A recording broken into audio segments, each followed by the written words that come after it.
Well, I don't know about you guys, but I can't shake this feeling that something bad may happen in 2024.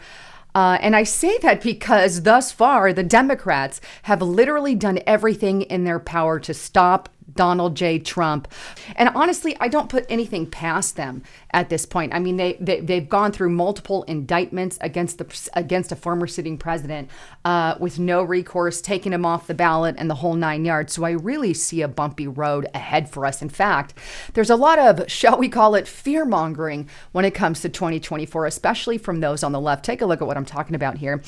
This is on unheard.com. The world should fear 2024. Here's another one, and this is on ground.news. I don't think we'll get to the 2024 election, says Colonel Douglas McGregor. Then we also have NPR retired general warns that the U.S. military could back a coup after the 2024 election. And then we have the Black Swan event could derail the 2024 U.S. election, warns entrepreneur Gary Cardone. And then we have this as well, which I did a report on. This is Wall Street Journal. CBS reporter predicts Black Swan event in 2024, fertile ground for our adversaries.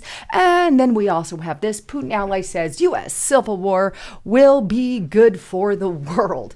No, that will not be good for the world. But I find it rather interesting that we've got all these predictions from leaders, from media personnel, from military people saying, well, the 2024, all around the 2024 timeframe, around the election, we may not get there. We may have a Black Swan event. Maybe these crazy things might happen. It's almost as if they want it to happen. And you know what's really interesting? And I want to bring this up as a reminder, is over in New Jersey, the United States government was putting up signs saying, if you see something, say something. Let me go to the news report here as a quick reminder, because I think this ties into it. This is Fox News. New Jersey sparks terror fears with see something, say something roadway campaign. Drivers in New Jersey had been greeted with roadway signs that read, suspect terrorism, see something, say something, with a tip line number to report those threats. These signs are part of a public safety campaign launched last month by New Jersey Office of Homeland Security and Preparedness in preparation with the State Department of Transportation and New Jersey Turnpike Authority. It goes on to state that this makes me think that there's an underlying thing going on that's not yet public, said Manalapan resident Laura Bonetti in an interview with the local news station there. And it goes on to state how long they're doing this campaign. It ran through September of last year, and it's going to go on through mid-February of this year, and it has over 200 signs in its grasp. So interesting that it continues on through the new year in 2024 in January and mid-February. So those signs are still popping up for our New Jersey residents, warning of some kind of suspicious activity that needs to be reported by terrorists. And then immediately we arrive in the new year, like pretty quick here, and then this happens, like fairly quick, right? Take a look at this. This is on NewYorkPost.com. Cops recover suicide note after deranged man drove car packed with explosives into a crowd at a Rochester concert. Now, I believe they're still getting information. It could have been some depressed guy. It could be a terrorist. We don't know at this point. They're still kind of looking into it and getting the latest on all of that information. But either way, isn't it odd that here we get in 2024 and bang, we've already got some kind of potential terrorist activity. And then we have this, on a broader scale, threats coming, from Houthi rebels. Take a look here on Zero Hedge. Iran dispatches warship to the Red Sea. Houthis warn of repercussions after U.S. forces kill rebels during Merrick ship attack. Regional instability risks mount in the Red Sea following the Iran-backed Houthi attack on the container ship on Sunday. U.S. forces responded with attack helicopters that eliminated 3 small boats and 10 rebels. After the skirmish, a spokesperson for the Yemen militia group warned of consequences and repercussions for the U.S. aggression. In other words, they're threatening some kind of action against the U.S. for taking action against them. Meanwhile, we've got an open border with terrorists piling in. We already know that multiple terrorists were already arrested at the border, I believe, well over 100 of them. And yet, instead of closing the border or properly vetting people coming in the border, it's still wide open. In fact, the state of Texas is getting sued by the Biden administration, we found out over this weekend, because they are daring to attempt to keep their border secure. How dare the state of Texas? Then there's one other thing that I really want to pull into this, because this is something that it's just chilling to the very core, and I want you to hear about it, because we have been told over and over again, prepare for hack attacks, prepare for cyber attacks. Everyone from the World Economic Forum to our leaders to generals to lawyers, all kinds of prominent personnel are saying, hey, be prepared, we could get hacked, especially considering we're on the brink of war with Russia and China. But either way, this is something that they've been throwing out there to us. In fact, there's a weird simulation that took place back in 2019 that I want you guys to know about, because I think it really says a lot about what's going on.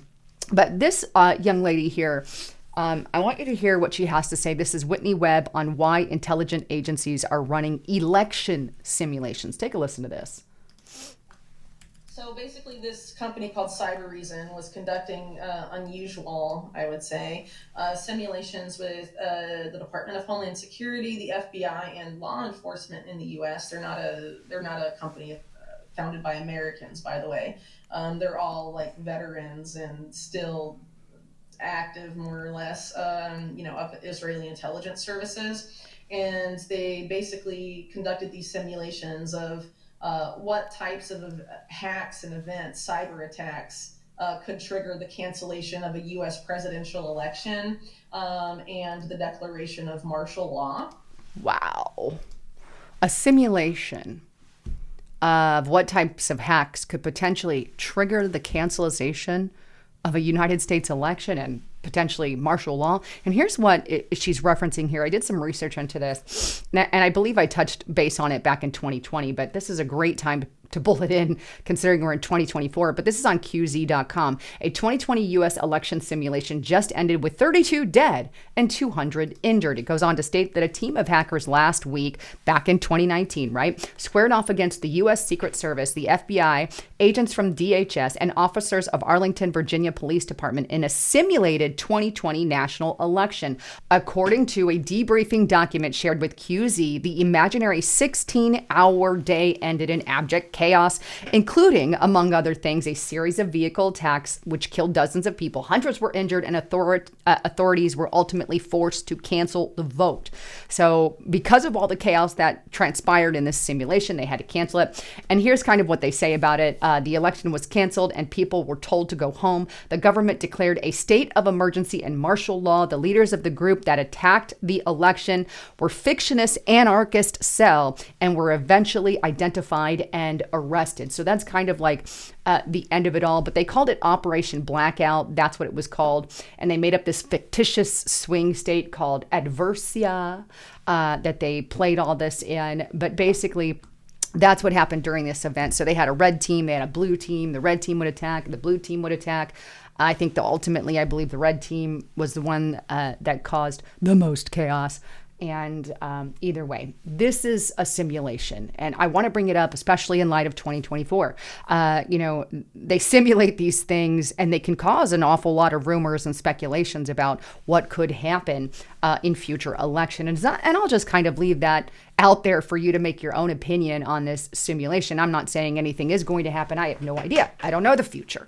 All I know is that they always prepare for things that could potentially happen. And so a lot of people have brought that up as an issue, if you will, to be watched and something that I'm going to watch avidly on restrictedrepublic.com. Hopefully you guys are there. But with that, what's rather interesting is right now, as soon as, again, just before we hit 2024, Biden warns that we could be pulled into direct conflict with Russia. And mind you, if we do go to war with Russia, he could very well cancel the election. And this is on Newsweek.com. Biden warns U.S. military may get pulled into direct conflict with Russia. President Joe Biden warned that the United States is at risk of being pulled into a direct conflict with Russia if the Kremlin succeeds in its war against Ukraine. And here's what he said. Overnight, Russia launched its largest arsenal assault on Ukraine since this war began, Biden said in a press release Friday. It is a stark reminder to the world that nearly 2 years of this devastating war, Putin's objective remains unchanged. He seeks to obliterate Ukraine and subjugate its people. He must be stopped. And here's his conclusion. The stake to this fight The stakes of this fight extend far beyond Ukraine. They affect the entirety of the NATO alliance, the security of Europe, and the future of the transatlantic relationship. When dictators and autocrats are allowed to run roughshod in Europe, the risk rises that the U.S. gets pulled in directly. And the consequences reverberate around the world. We cannot let our allies and partners down. We cannot let Ukraine down. History will judge harshly those who fail to answer freedom's call. I'm sure he read that right off his teleprompter. But anyway, I see Biden as a dictator. And so far, he's already done a lot in his power to attempt to get Donald J. Trump off the ballot in 2024. So here we are. Anyhow, nobody knows the future. Nobody can predict anything like that. All I do is read the headlines, let you know what people are saying, and let you form that idea of what's going on. Of course, I have my own signs that, hey, I mean, something's going to happen, I think, in 2024, and it usually happens every year. And I don't know what that something is, but we are really entering some shaky ground. There's rumors and talk of succeeding and a civil war here in the country. We're not getting along. We're more divided than we have ever been because we have a government that is pushing this division from the very top on down. Anyhow, I wanted to bring all of you that information. Please don't forget to check out my sponsor by going to lisahavengold.com. Look, if you don't have a 401k, a Roth IRA, or an IRA just backed by precious metals, gold and silver, now is the time to do that. You don't want to wait any longer, especially in light of what's going on with the economy. And right now, all you have to do is fill out this information, click get it now, and they're going to send you the gold and silver investment guide for free. Or you can call the number on the screen right there, talk to one of their no-hassle specialists, but you want to make sure that you're not on rocky ground. And again, this is why I have them as a sponsor, because I wholeheartedly believe in what they do. And look, if you're wanting to get gold, silver shipped to your door, they can also do that at Noble Gold Investments. Give them a call on the phone. Let them know I sent you. And with any approved plan, they are giving away this 3-ounce America Virtue coin with that. Anyhow, if you want more information, click that more button or click in the description box below. All right. Thanks again for tuning in. I love all of you. I'm Lisa Haven, signing out.